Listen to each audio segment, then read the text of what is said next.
Hello everyone, I'm Rashmi Mangla. I'm working as an assistant professor for the BBA department of St. Andrews Institute of Technology and Management. The subject that I'll be teaching today is Human Resource Management. This is our sixth lecture for Unit 2 of HRM. Now the topics that I'll be covering today are sources of recruitment, which includes the two types of sources, then factors of recruitment, again which has internal and external factors, then selection and the entire selection procedure. So we'll be covering these topics. Let's see the first one, sources of recruitment. Now sources of recruitment basically refers to all those places from where the candidates can be hired. So those are called sources of recruitment. Now the eligible and suitable candidates required for a particular job are available through various sources. So from various places, we can just get the candidates. Now these sources can be broadly classified as or can be divided into two main categories. They are internal sources and external sources. Now when we talk about internal sources, we have five main internal sources of recruitment, which are promotions, retirements, former employees, transfer and internal advertisement. Now promotion is an internal source of recruitment. See, when we promote somebody in an existing company, we are not hiring anybody from outside. The people who are working in the company, they are only repositioned. For example, maybe you were working as a clerk, now you've been promoted as an probationary officer. So you have been promoted, your job has been just promoted one level higher, your post has been changed. So the promotion policy is followed as a motivational technique. It is a motivational technique for the employees who work hard and who show good performance. Obviously when you are promoted, you get motivated. Now promotion results in enhancement. There are enhancements which are done, enhancements in the position, enhancement in the pay, enhancement in the responsibility and authority. So everything increases as your job profile changes. The important requirement for implementation of the promotion policy is that terms, conditions, rules and regulations should be well defined. So everything should be predefined in advance so that the whole policy can be carried on easily. Then next internal source of recruitment is retirement. Now for example, maybe there is some employee who is retiring at a certain age. Now their service can be extended, and when we extend their tenure of service, so again that is an internal source of recruitment. If that employee would have been retired, then a new would have come and joined his place. That would have been an external source of recruitment. But since we are unable to find a new one, when in the cases the availability of suitable new candidate is not available, so in such cases the candidate who was supposed to be retired, we can extend their period of service. And this is an internal source of recruitment because internally only we are rehiring the candidate. Third one is former employee.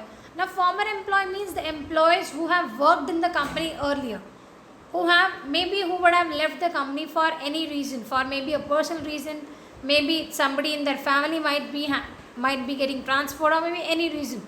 So former employees who had performed well during their tenure when they were working in the company, they can be called back and they can be given, and when you are calling somebody back, obviously the person will be coming on their own terms. So maybe you might be giving them higher wages or more incentives can be paid to them. But when old employees are again rehired, that is also an internal source of recruitment. Then transfer. Now transfer, as we know, transfer can be made from one department to the other wherever the post becomes vacant. So transfer is also an internal source of recruitment. Instead of hiring somebody from outside, the person from the same company is being transferred from one department to the other. Last is internal advertisement. Now there are employees in the organization who are looking up for the vacant jobs. That maybe there are different processes running in a one company only. So maybe the employees who are working in process 1, they are more interested in the other process which is running, maybe process 6. There are different sorts of processes that go on, so the different campaigns which are going on in offices. So maybe the person who's working in first process is much more interested in process 6. So employees keep on looking for the vacant position in different processes or in different departments. So when these kind of vacant jobs arise, so an official advertisement, internal advertisement is sent to the employees of the current organization, so that whosoever is interested, they can internally apply.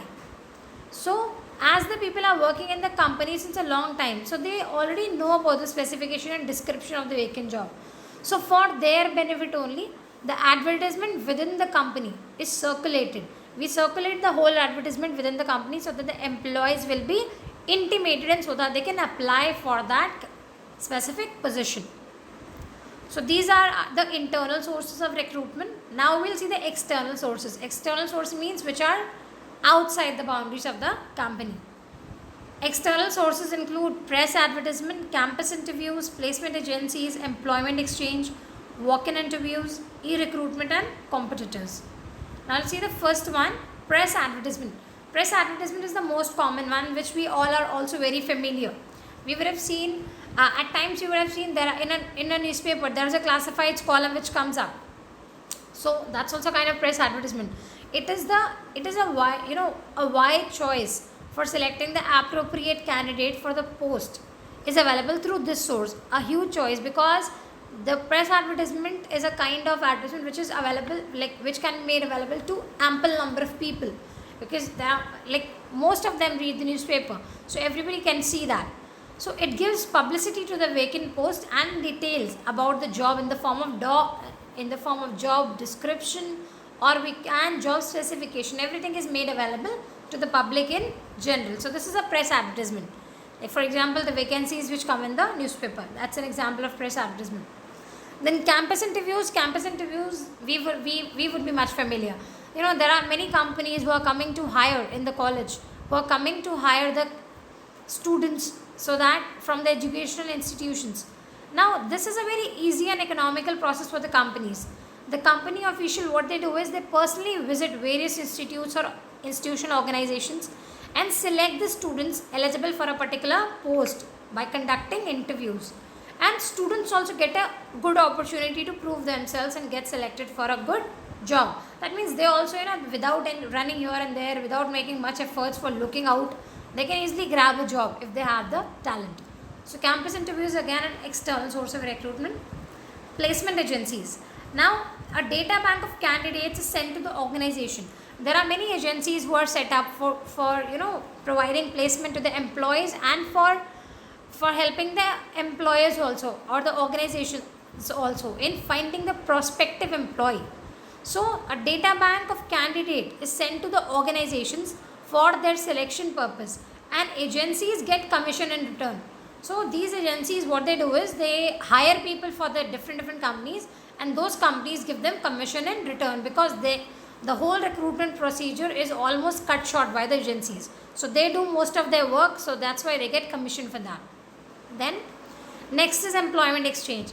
Employment exchange is the regular government employment exchange. People register themselves with those government employment exchange, and they give their whole personal detail over there, and according to the need and qualification and request of the organization also, the candidates are sent for the interviews from the employment exchange directly. The next, walk-in interviews. There are many companies who just conduct their walk-in interviews. They declare that they have an interview for this kind of position on this date at a specific time. So they just specify everything and they post their advertisement, maybe in the newspaper, or maybe they are sending via email. So these are the walk-in interviews. Then e-recruitment, various sites, e-recruitment, for example Naukri.com, LinkedIn, Monster.com. These are various online sites. These are basically job portals which are available. They are electronic sites on which candidates can upload their resume and they can find out, or they can seek the appropriate job as per their qualification and as per their interest. Then last one is competitors. Now, by offering better terms and conditions of service, the human resource manager try to get the employees working in competitors' organization. See, maybe there are many kind of telecom companies. For example, let's say British Telecom is a telecom company, and we can say TLC is also a telecom company. No, they both are competitors, they both are opponents. So what one can do is, one company can see the term and condition, like BTC, British Telecom is seeing the terms and conditions of TLC, and it will try to offer better terms and condition, so that the employees who are working in those company, they can come to their company. Now why would they hire the employees of other company? Why would they do so? Because the employees are already working in the similar kind of company. They are experienced, they have the skill, they have the knowledge. So that's why they prefer those kind of employees. So these are competitors. Competitors are also external source of recruitment. So these were the sources of recruitment. Next we'll study factors of recruitment. Now there are ample number of factors which affect the recruitment process.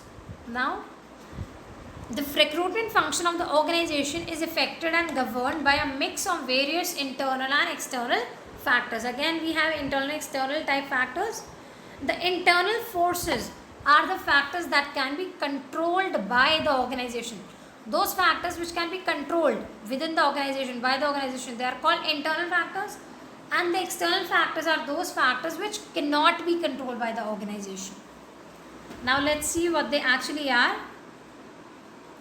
Let's see the first one, internal factors. Now, for the internal mechanism of the organization, there are some internal factors that affect the recruitment. Which are those? First one, size of the organization. Yes, obviously the size of the organization will affect the recruitment. If the organization is larger in size, it can accommodate, it can recruit more candidates as compared to the organizations which are small. So size of the organization is a factor which affects the recruitment. Now the recruitment process is affected by the size of the organization to a large extent. Experience suggests that larger organizations recruit more candidates than small ones. And also large organizations find recruitment less problematic as compared to smaller organizations. They are able to carry on the procedure also very easily. Then second internal factor is recruiting policy. Now the recruitment policy of the firm also affects the recruitment process. How? This policy is concerned with candidates from outside the organization, whereas others want to recruit from internal sources. Our recruitment policy mainly focuses on the candidates who are from outside, but what others want is they mainly want to hire people from the internal sources. So that's why recruitment policy is a factor which affects. Then next is image of the organization. Image or goodwill of the organization also affects recruitment. As we already know, the organization which has a good image, which has a goodwill in the society, will attract more prospective employees as compared to an organization which is less reputed, which is less known, which has less good public relations. So organizations having good image can attract potential and competent candidates to a large extent. So a huge number of potential and competent candidates would apply if your organization has a good image. Then next one,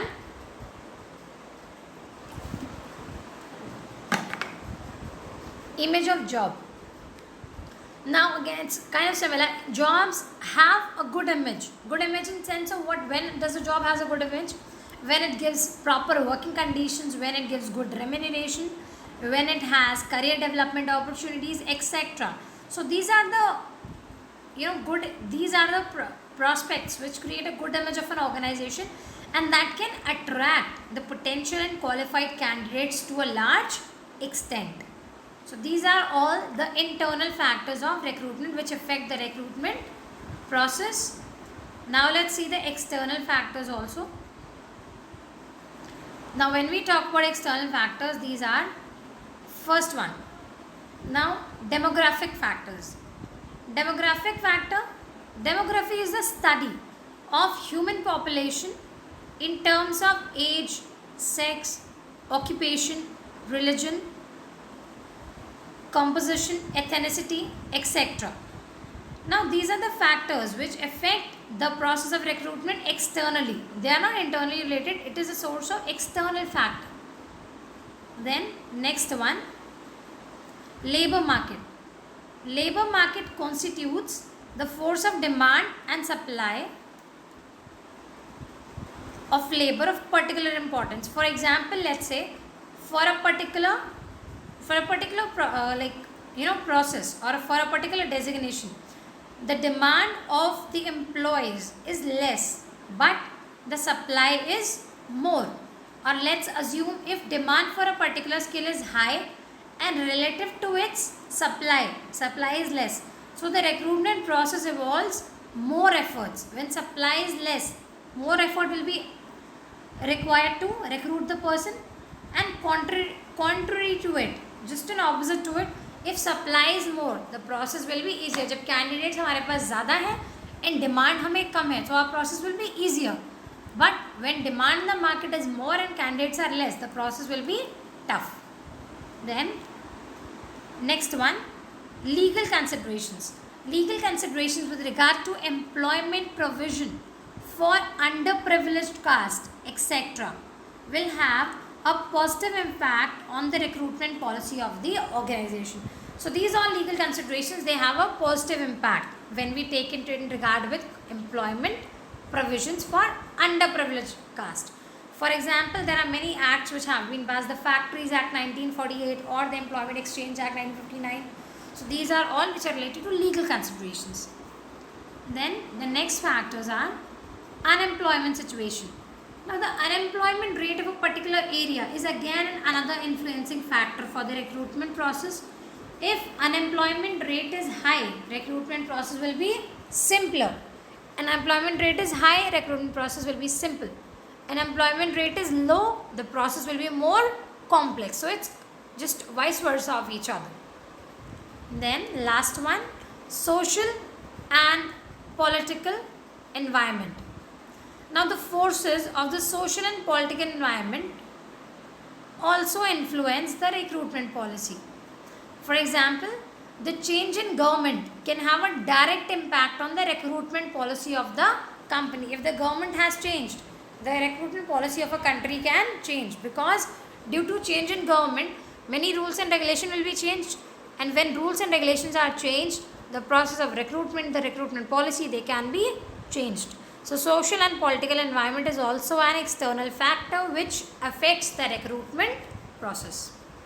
So that was all about recruitment. Now we next move on to the second major topic, which is selection. Now what is selection? Selection is mainly the process in which we choose the most apt candidate who is suitable for the job, who is suitable for the position which is vacant in the organization. Let's see the definition. The selection is the process of choosing the most suitable candidate for the vacant position in the organization. जो भी position organisation में vacant है उसके लिए हम best candidate जो suit करता है, we select that candidate, and that whole process is called selection. In other words, selection means weeding out unsuitable applicants and selecting those individuals with prerequisite qualification. That means removing the unsuitable ones who are unqualified, who are unsuitable for the job, and selecting those individuals with prerequisite, जिनके पास पहले से qualification है, जिनके पास पहले से capabilities हैं to fill the job in the organization. This is the whole about selection process. Selection. Now, based on the complexity of selecting the right candidate, that it is a major concern. Whatever job position is vacant, we have to select the right candidate in order to avoid the process again and again. So there is a selection process which comprises of several steps. Let's see those steps. Selection process steps. Now selection process involves preliminary interview, receiving application, screening application, employment test, employment interview, checking references, medical examination, and final selection. Now preliminary interview is basically a kind of screening interview wherein those candidates are eliminated from the further selection who do not meet the minimum eligibility criteria. So here the basic screening is done. You first a brief interaction is done with the candidates just to know that which all are eligible. Maybe 100 candidates have come, maybe you have a walk-in interview, 100 of them have come. So in the first round you will not take a detailed interview. First round will be just a screening wherein you will shortlist maybe you're shortlisting only 40 out of 100. So you will shortlist those 40 who meet your eligibility requirements. जो भी हमने job specification में mention किया requirements, the ones who fulfill those requirements, हम उन्हीं को shortlist करते हैं, बाकी को भी eliminate.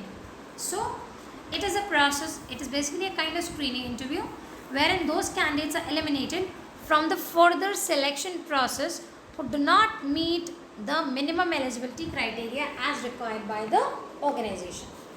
In here, the individual are checked for their academic qualification. How do we check them? On the basis of their academic qualification, on the basis of their skill set, family background, and their interest in working with the firm. Then, the second procedure is receiving application.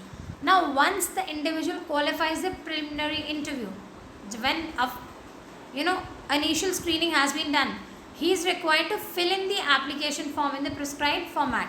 Whatever may be the format of the organization, he has to fill in the application form. This application contains the candidate data. In the application form, the whole data has to be entered. For example, his age, his qualification, his experience, etc. Everything has to be entered. This information helps the interviewer. Now, why do we enter? Because the interviewer can get fair idea about the candidate and formulate questions to get more information about him. Now, from this initial, the application, from the application which they fill, that is the application which goes to the employer, and from that only they can create further questions also, on the basis of which interview will be conducted. Now, once the applications are received, then these are screened by the screening committee, who then prepare a list of applicants who they find suitable for the interview. After screening the whole application, only the ones who are found suitable for the interview, they are called up. The shortlisting criteria could be, now how to shortlist, they could be on the basis of age, qualification, experience of an individual. Once the list is prepared, the qualified candidates are called for the interview. Now, once we have made the list, all the qualified candidates, they are called for the interview either through a registered mail or email. Then we have the employment tests done. Now, in order to check the mental ability and skill set of an individual, when we check that how skilled or how able an employee is, several tests are conducted. For example, there are aptitude tests, there are intelligence tests, interest test, or psychological test, or personality test. So these are the employment tests which are conducted to check the skill and ability of the employee. Now these tests are conducted to judge the suitability also, that whether the candidate is best suitable for the job or not. The next one, employee interview. Now the one-on-one session with the candidate is now next conducted. Why? So that we can get more insight about the candidate. Here the interviewer asks question from the applicant. Interviewer directly asks questions from the applicant. Why? So that he can discover, he can know more about him, to give him the accurate picture of the kind of job he is required to perform. And even the interviewer, briefs him that what is the job that he has to perform. He tells and brief. Then checking references. Now, we would have often seen when we apply for any job, in the application form, it's, in 99% of the cases, it's always written, then mention any 2 references. So, the firm usually asks for the reference from the candidate so that they can cross-check the authenticity of the information provided by him. For example, you have written that you have worked in a company earlier. Let's say you've worked in TLC, okay? Now, but to actually know, you can write the fake information also. Maybe you're not having any experience letter or any salary slips from that company. So how to get to know the inside that he has actually worked there or not? So references are written, the names of references you've been told to write, so that your information that you have provided, it can be authenticated. And these references could be from your education institute, from where the candidate has completed his study, or from his previous employment where he was engaged earlier. And these references are checked to know the conduct and behavior of an individual, and also his potential of learning new jobs.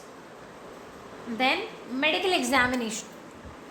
Medical examination means basically the medical or fitness test. We would have seen, for example, when you are being hired for defense, when you are being hired for police department, medical physical test is also taken, then medical screening is also done, medical examination is also done. So here, the physical and mental fitness of the candidate are checked to ensure that he is capable of performing the job. In some organization, the medical examination is done at the very beginning of the selection process, while in some cases it is done after the final selection. So it depends from organization to organization. Some might get it conducted first, some might get it conducted at the last. The last one is final selection.